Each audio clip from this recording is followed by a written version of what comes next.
Hello everyone, my name is Leon and welcome. I did say that I was going to kind of take a break / quit YouTube, but hey, here we are, and we are talking about a new project today. I'm going to kind of give you guys some hopium on some of this stuff because I know a lot of you guys are coming from the IW4X and SM2 communities, and hopefully there's a project that might, be that substitute, but we'll have to see. So let's go ahead and get right into it. So first on the agenda, what is IW4X? What is SM2? IW4X was kind of the grandfather of Ultra IWNet, and then it kind of moved on to like 4 Delta 1.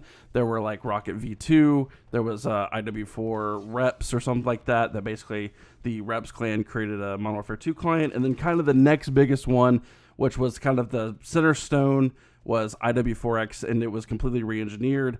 And it fixed a lot of issues that IW4 had. And so going from there, that was pretty much it. It allowed for really good mod support, servers, game modes.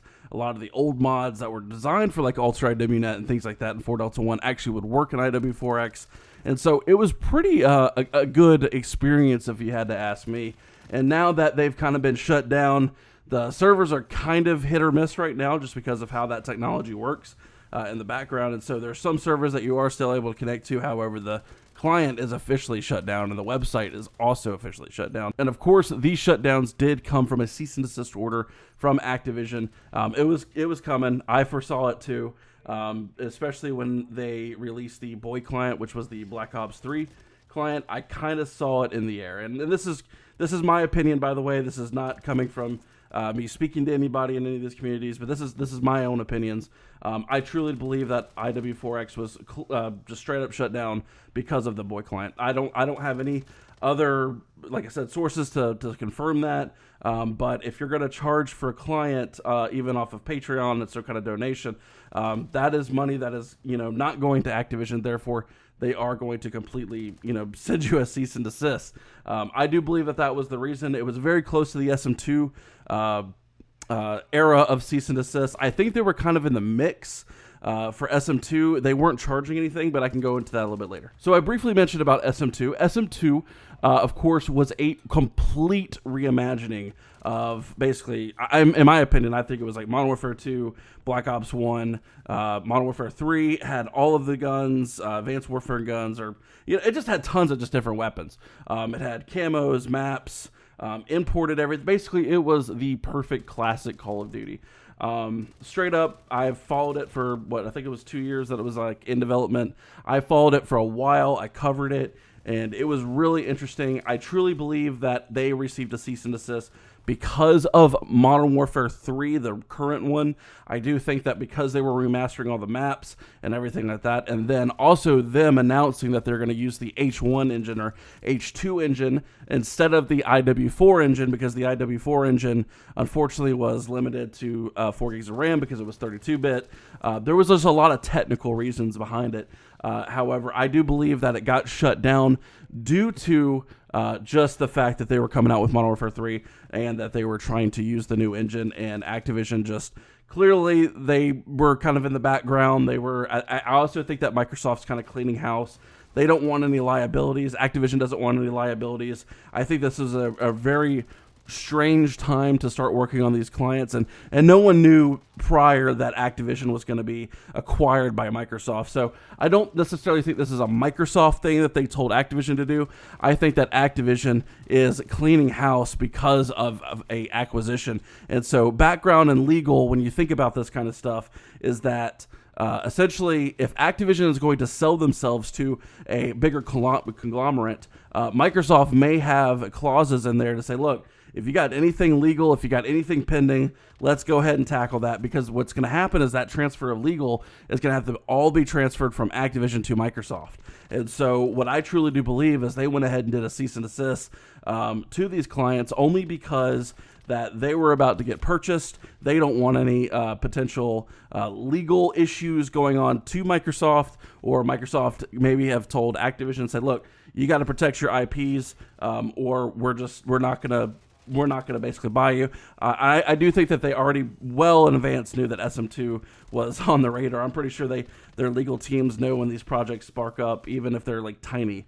I'm pretty sure they do their research And so I think that clearly that Activision came after them to clean house, to make sure that the actual acquisition went pretty well, and they also protected their IP, or that's also short for intellectual property. So let's go ahead and go into something what this actual video is about and talk about a new client sparking. And again, I want to preference something because I've been talking about SM2 a little bit, that I want to give you guys some hopium, but please take a lot of this with a grain of salt. This is a group that I am not familiar with, nor was SM2, but this is a group that I'm not familiar with yet. However, they are working on some stuff that is similar to SM2, but not exactly all there, but let's go into it. So first off, this mod is called the H2M-Mod, or H2 multiplayer mod. And H2 is the engine that was created for Modern Warfare 2 Campaign Remastered. If you guys remember the H1 mod, H1 was the first initial engine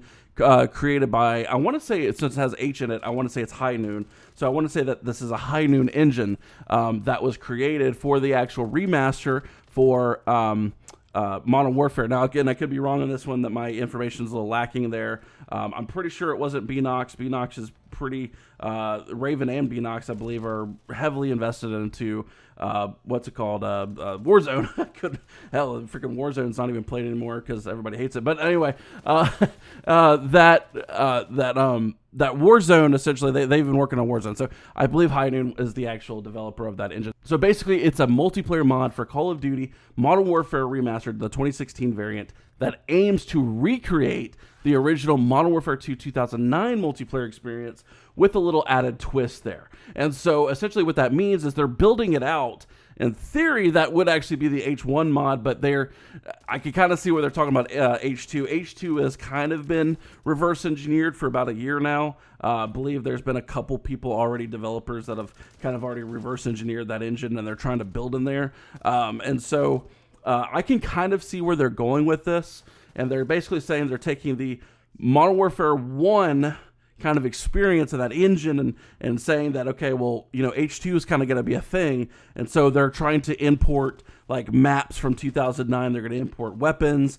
And essentially it's going to be that fluid engine that allows for that 64-bit technicals in the background, essentially like being able to create mods and, having modern applications run inside of this mod, right? So it's kind of like an under, layers upon layers. You guys kind of all get the picture. You guys have done this before. You guys have already been through all this. IW4X, Plutonium, SM2. Some of you guys are not, all into the technicals, nor do you care. And so that's okay. And so but for the guys that do want those technicals, that's kind of what this is. So basically it's the Modern Warfare 1 engine, kind of 2. They don't really explain that very well. But of course, they want to make it appear as it's the H2 engine, of course. So what is this mod going to feature? Of course, the mod will feature maps from Modern Warfare Remastered. So all the Call of Duty 4 maps are going to come into this mod, along with the original Modern Warfare 2 2009 maps. Now, let me be clear on this. The 2009 maps are not being remastered, as far as I can tell. If you look at some of the videos that are posted in their Discord, the maps that are presented to us are the actual 2009 maps that are essentially imported into the H2 mod, or the H2 engine, rather. And so, again, I want to be clear, they are not remastering the complete maps. Now, there may be something that changes. I would say that if they were to attempt that, they 100% will get a cease and desist from Activision. If they continue down the road that they're going now, I'm no lawyer, I'm no legal advice or anything like that, but I could say that this may be a little bit different, and they may not care as much for right now. However, if any attention gets taken away from the current games or the current maps and the current, microtransactions and things like that, then I can guarantee you they will, do something about it. Also, some of the Modern Warfare 2 campaign maps are repurposed for multiplayer maps. Let me be honest with you, I don't like this concept. I'm not a fan of it because they did show off no Russian. But however, that does not necessarily, you would have to like block off certain areas and things like that. Multiplayer maps are designed in the way that they are to be very fluid. A lot of times when they brought the campaign maps into these mods, most of the time they don't work out because they're not fluid enough. you have only one lane to fight. There's no traversing. Unless you somehow open up areas or customize the map in some kind of way. They don't have an engine editor, right? Or they don't have a map editor right now, as far as I'm aware. Then it's going to be kind of hard to modify the map around. So I'm not a fan of this, but however, some people are, and some people want to play. For example, I believe back in the day on Ultra IWNet, the biggest, coolest thing that was like one of the announcement trailers, or maybe it was 4 Delta 1 rather. My age is showing right now. But one of the announcement trailers was the fact that you could play on Museum from the credits for Modern Warfare 2. And that was really cool. But again, think of it. Museum only had 2 rooms and it had a hallway. That's it. It wasn't very fun because once you spawn trap one of the hallways or one of the rooms, then it's pretty much game over. Like, where are you going to spawn? Where are you going to go? And so you have to understand about map fluidity. And there is, logic to some of these maps that are a multiplayer rather than the campaign maps. But I'm not going to put down the developers at all. Hey, do what you want to do. That is perfectly okay. Tell me how it plays out. Show me how it plays out. And we'll just go from there. So also, too, the Modern Warfare 2 kill streaks will be making a return. I'm believing most of them are having to kind of be modded in a way. And so they're like, the chopper gunner doesn't seem like the original chopper gunner. AC-130 may not be the same one. The stealth bomber is, I believe, got, imported into it. There are some videos in their Discord. You guys can go check it out. However, I believe most of them, along with the remastered variants of weapons and attachments. And so this being that, like, I'm pretty sure the campaign remastered, because they don't make this very clear on this one, but I'm pretty sure they're talking about the Modern Warfare 1 remastered weapons and their attachments. And then I also believe they're talking about the campaign remastered for Modern Warfare 2. The guns and attachments. I don't know how that's necessarily going to work or how you're going to be able to customize it like in-game or out of game. I'm pretty sure you're going to have to be out of game in order to customize it so that way it can load in the proper attachments when you go in. And so that is cool. That's awesome. I love to see that. Here are some also planned features that they're going to be offering. They're going to be offering challenges, new camo grinds, classic progression, progression in private matches even with bots. Includes a few of the Modern Warfare remastered weapons. And so that was, of course, mentioned in the actual description of the mod, but they're going to be including even more. So classic and remastered sounds. So what that sounds like is classic and remastered sound. So hopefully they'll give a distinction between the two. So that way you can maybe go in the settings and switch it to classic mode or remastered sounds.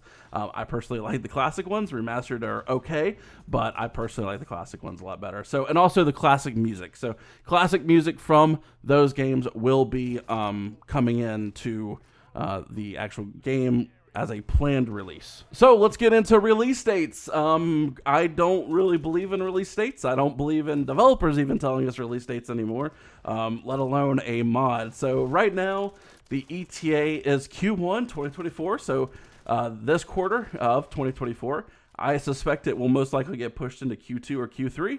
However, if they want to release it in Q1 as maybe like a planned beta stage, cool. And to go into requirements, I don't see any requirements in their Discord. I think that's something that's going to be crucial. This will be some feedback I give into their general chat. I think that there needs to be a clear requirements page, essentially, or at least in the about section, meaning like, do you need to own a certain game? Like, how is the client going to be delivered? Is it just going to be an exe file? What are the original game files you need? You need to prepare people for what's going to be needed. And I believe that this is crucial information to give to your potential players of your mod. And here's my opinion on the mod. My opinion is, that we've seen SM2, we've seen H2M-Mod, we've seen IW4X, we've seen Plutonium. Some of these mods are bigger than others. Some of them have a lot more hype than others. Again, I'm giving off some hopium. I really do hope that the mod is successful. I don't know where it's going to go, but I can say that I have my doubts. But if, this development team does start expanding or improve on their communication or, details about the mod or show off more showcase items, then I definitely will have my confidence boosted in that area. Guys, I really appreciate your time. I know this is a longer video, but I am here to provide as much information as possible. Their Discord will be in the pinned comment if you haven't already seen it already, to get the information that you guys would need. Please do not spam their Discord immediately. Go to the About page.